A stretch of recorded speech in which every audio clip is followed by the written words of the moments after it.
In this video, we're going to answer a couple of questions on an interesting application of exponential functions, carbon dating. So, as we saw in the previous video, we worked different example problems, and one application that involves an exponential function is the radioactive decay of radioactive elements.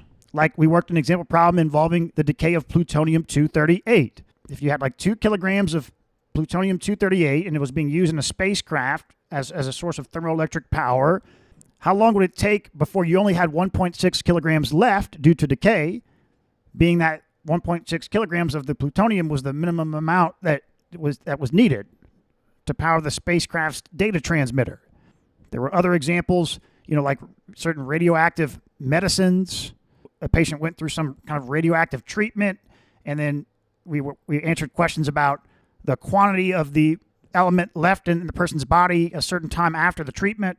And again, all of this was exponential functions, and in these cases, exponential decay. Okay, now carbon dating is also based on the decay of a radioactive element.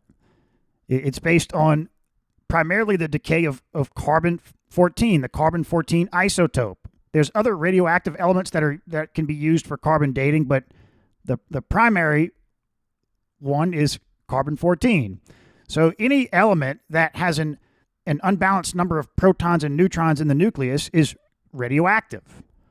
So carbon-12 isn't radioactive. That has 6 protons and 6 neutrons in the nucleus, but carbon-14 is radioactive. And the way carbon dating works is, so in the atmosphere, you've got CO2, carbon in the form of CO2. And in general, the percent composition of carbon-14 to carbon-12 in the atmospheric CO2 is constant. Now, when you have living organisms on Earth, like plants, animals, humans, trees, whatever, it starts with the plants ingest the CO2 for photosynthesis, and they make glucose. Then animals eat plants, humans eat plants and animals eat other animals. And so any living organism is also, in general, is going to have this same percent composition of carbon-14 to carbon-12. As long as it's living, it's just constantly updating that. It has that same as the atmosphere, the same percent composition as the atmosphere. Now, once something dies, it's no longer replenishing its carbon store of carbon, and so the carbon-14 is left to just decay. And so the idea is scientists can sample something that has previously died, measure the amount of carbon-14, and from that measurement, figure out when that organism was living or how old it is. And they can do this because they have an accurate estimation for the half-life of carbon-14. And they've determined that this half-life is very consistent, regardless of if, this organism, this dead organism or whatnot, is in hot, cold weather, whatever. The decay of carbon-14 is very consistent. And, maybe the half-life is based on, having it being inside of an organic body. I'm not sure, but they know the half-life of carbon-14 in any dead organism they find somewhere. Okay, now what does half-life mean? We talked about what half-life means. It's associated with exponential decay, and it's the amount of time it takes for the starting amount to decrease by 1/2. And a half-life is consistent. You might say, well, doesn't that depend on what the starting amount is? No, it doesn't. So if you start here, okay, that's exponential decay. To go from here to here, it's going to take a certain amount of time. Then to go from here to another half, it's going to take that same amount of time. That's a property of an exponential function. And you can think about this comes from the property of logarithmic scales that the multiplication is conserved or the factors are conserved. So half-life is consistent no matter where you start with an exponential function. Okay, and so if we start with an exponential function, this represents the quantity of carbon-14. Here's an exponential decay function. Well, if we know the half-life, then we can get K, because we divide both sides by Q naught, and Q over Q naught is going to be 1/2, right? Because Q has decreased half of Q naught. And so you can solve for, and if you know the half-life, you know the time. That's what the half-life is. It's a time, so you can get K.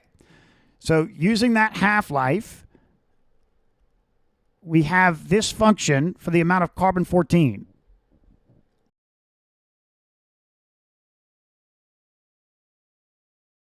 Okay, so with that, it says a sample from a mummified bull was taken from a pyramid in Dasher, Egypt. The sample shows that 78% of the carbon-14 still remains. So how old is the sample? So if 78% still remains, then what does that mean that Q over Q naught's going to be? Well, it's going to be 0.78, right?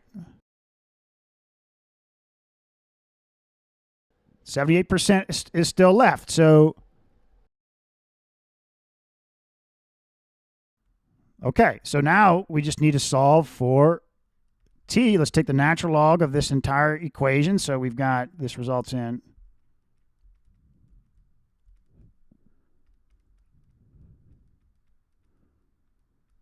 we know the natural log of a number that's less than 1 is going to be negative 0.78 divided by negative point. So about 2,053 years.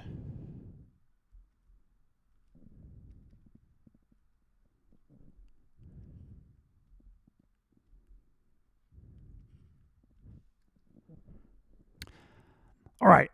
Okay, at the Marms Man archaeological site in southeastern Washington state, scientists uncovered the oldest human remains yet to be found in Washington state. A sample from a human bone taken from the site showed that 29.4% of the carbon-14 still remained.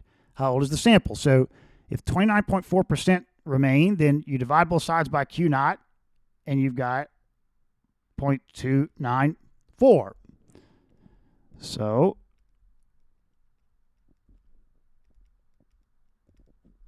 okay, let's solve for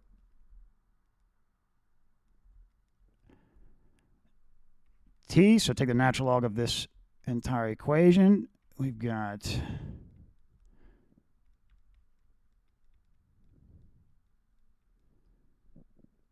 all right. So